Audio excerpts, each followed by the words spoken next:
Okay, this is Tom from NerdRemix.com, and on the phone I have the lovely and talented Jessica Cameron. You may remember her as a Nerd Remix Horror Hottie of the Month. How you doing tonight, Jessica? I'm very well, thank you. How are you? I'm good. We just had a long talk about some film experiences. We'll get to that later. Last night, and you'll be on the podcast with him. Last night I interviewed Jim O'Rear, and you've worked with him before, right? Mm-hmm. I worked with Jim on a couple projects, and hopefully there's going to be a lot more to come. He's such an amazing actor and just so much fun to be around, as you know.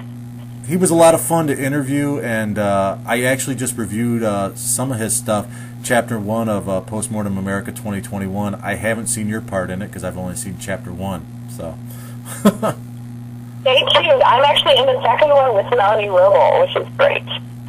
I actually last month, or actually a couple weeks ago, shared a vendor table at a convention with Cameron Scott, so I got to talk to him, and kind of an unassuming guy. I like Cam. He's a nice guy.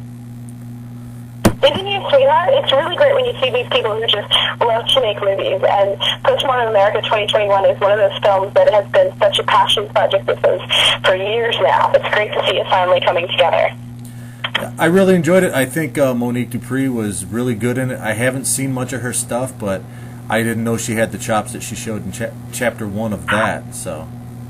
So, and I have to tell you, I've probably seen, because I consider her one of my dear friends now, so I have made a very active effort, and I encourage everyone listening, if you like limited horror films, you need to watch more Monique Dupree stuff. She's amazing, and you're right, she's an exceptional actress, and so much better than what I think the industry standard is for, you know, quote-unquote, a scream queen. Like, she's phenomenal.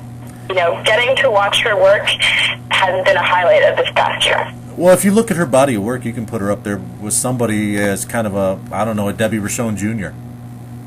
Absolutely. Absolutely. So getting back to some of the stuff you have coming out, let's see, you have, well, The Dead Matter came out. You were in that, right? Correct. I was in that. That got released last year. As far as I know, it's doing really, really well. Coming up right now, they just had a premiere of Potpourri, which is a fantastic horror film shot by Elliot Gooney and produced by Restraining Hollywood's Brandon Van Vliet. And it's like this brilliant, twisted horror, sci-fi comedy. It's a really crazy mix-up, and it just works so well. So I love that one because I got to play Princess, which I loved because it was so much fun. And I actually got to wear my prom dress. In one of the scenes, it actually fit me better, thank God, because I think it would be a bad feeling if I were to try to get it on or to not fit me so well. And then I have The Sleeper coming out, which is just this exceptional, like, 80s slasher flick by this new director, Justin Russell, who is, I've never seen somebody so young. He's younger than me, and he handled himself, this professional set, the camera, the script, everything so amazingly. And then, to my shock and awe, because in the independent film world, we're used to make a movie, and then 2 years later it comes out. He had the film completely edited in its entirety, with all the music, everything was done. He went from shooting a movie on day one to complete film within 3 months. That's awesome. Another movie that you're in that's coming out, I can't wait to review it, and Joe has promised me a screener, is Cut. Ooh, yes, Cut. That was a fun shoot. There's so many great people involved. I got to meet Devaney Pinn on that set. Of course, Joe Hollow. And Brandon Slagle. It was super fun. Although the weather was not so fun. Yeah, Devaney and Slagle, they're cool. Cathartic. I mean, she really showed some twisted sense of filmmaking on that. I really enjoyed that. I don't know if you saw it. I haven't seen it, but hopefully I'll see it shortly. We're doing an event, Bloodletting Bash, in Hollywood in a couple weeks, so hopefully I'll get to talk to her about that then. Yeah, tell Slagle to grow the soul patch back. You look better with that. I will pass along the message. I'm not so sure if it'll work, though. Speaking of, you're West Coast now, right? How's that been working for you? It's been going really, really well. I was expecting a more challenging transition, and the wonderful beauty of social market media is that you're not really limited by your location anymore. So because I've been so active involved in the independent filmmaking world, it translates wherever I'm located. So I come out here, and just today I had an audition, and I walked in, the director's like, "You don't know me, but I've been following your career for years." I'm like, oh, that's awesome, thanks. So, I mean, it's fantastic how, and it's thanks to Facebook and Twitter and all these things that we're able to do this, where even though we might not have the opportunity to be located in, like, the metropolitan area, you can be anywhere and really make an impact. Speaking of social media, you were at the NerdRemix Horror Hottie of the Month a couple months ago, and I was. I got so many emails through the site from that. One of them I have to read to you. It said, "Where did you find this girl? She has the face of an absolute angel. I must seek out someone for work. Does she have a fan club or anything? I would really like to join." Sadly, I did not direct him to your Facebook page because, I don't know, for some reason, it just seemed creepy. Well, I'm really flattered, though. That's great. Thank you for sharing. And I mean, you can always direct them to the fan page. I'm at that awkward level on Facebook, but my love-hate relationship with Facebook, where I'm maxed out on my friends on my one page, and sometimes people get offended when I direct them to the fan page, and I don't mean to offend anyone. It's just there's nothing I can do since I have no more room. I'm out of options. So definitely, like, anybody listening can go to the fan page and keep up with me there, and I answer all my messages. And I have it open so that if you're on my fan page, you can still send me messages.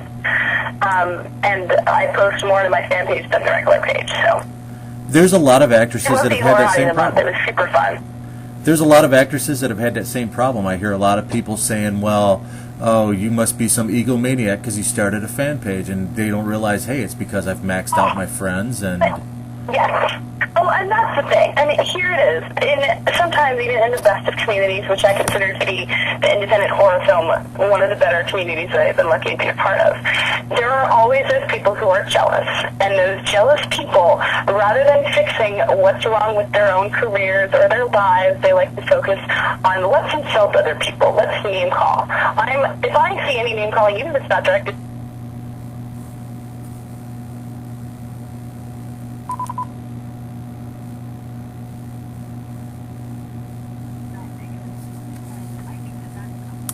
at the moment, just people that are so willing to, it doesn't make me conceited. It doesn't make me any adjective or name you can call me. It makes me stuck under the Facebook constraints of having 5,000 friends. Sorry, I don't make the rules. And I know you're probably referencing a certain male, we'll call him an actor for the sake of this conversation.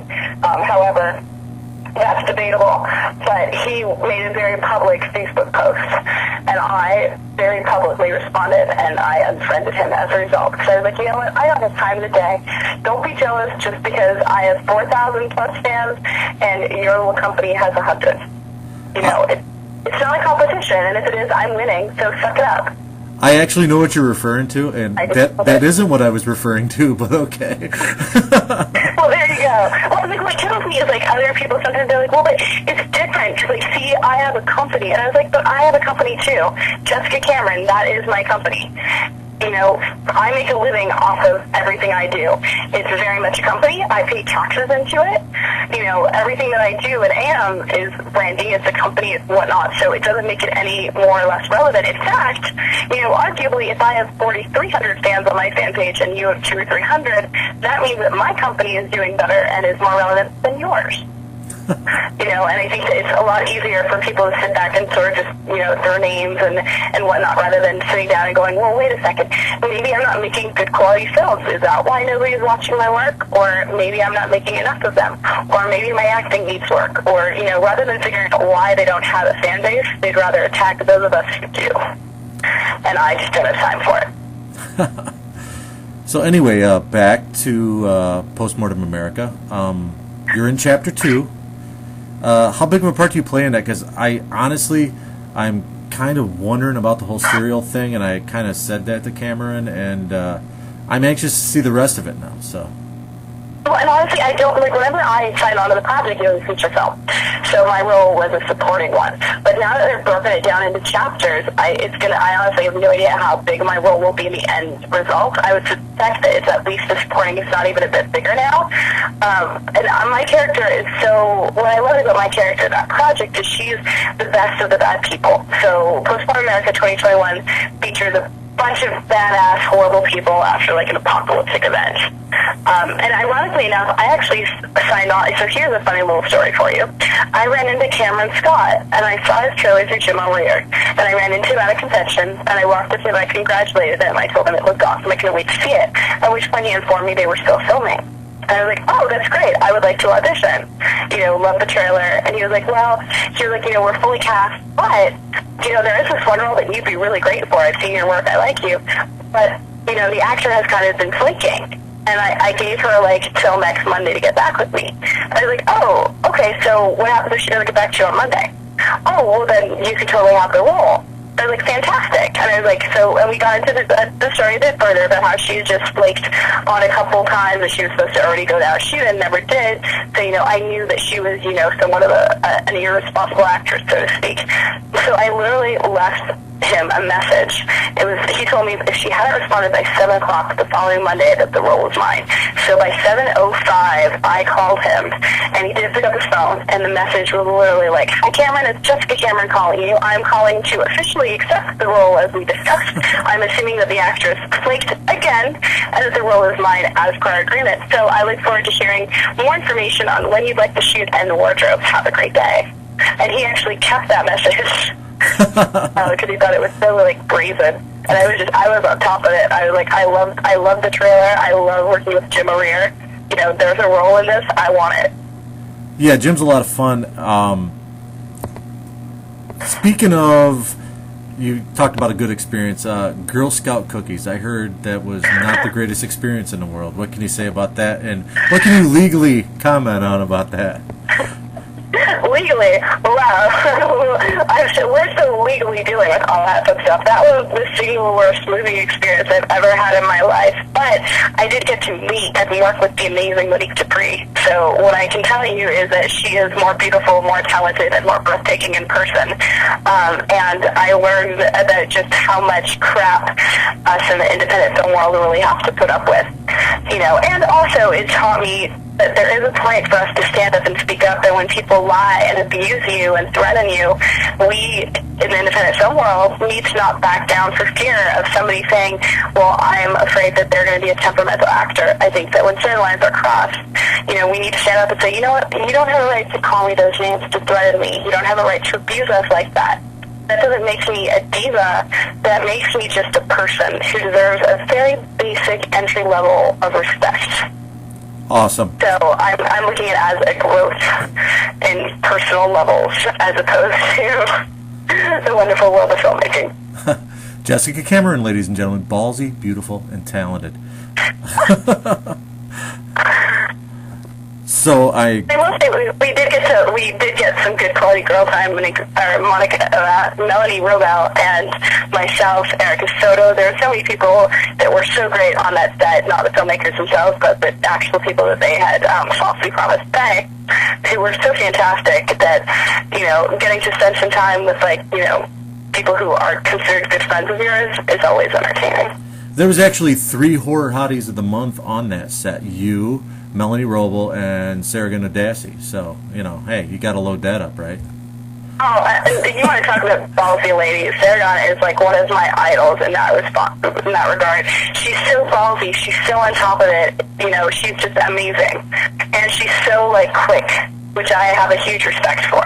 And her character was one that, to me, was the most difficult to sort of appreciate on paper. And she just knocked it out of the park. She's truly an amazing actress and just a great girl. So I have a screener of Underground Entertainment. You're in that, so I get to watch in that. I am. And I'm going to bug the shit out of Joe Hollow. I'm going to continue to bug the shit out of Joe Hollow for a screener to cut. Me too.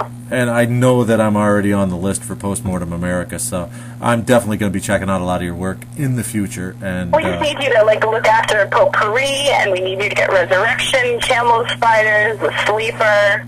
See if you can help me out with that, man. I got to make some contacts. I can definitely try my best. All right. Thanks a lot. Thanks for being so frank. Thanks for being so cool. And shine on, you crazy diamond. I hope you work every day from now until you're 60. Thanks, me too. All right. Thanks a lot. I appreciate it. My pleasure.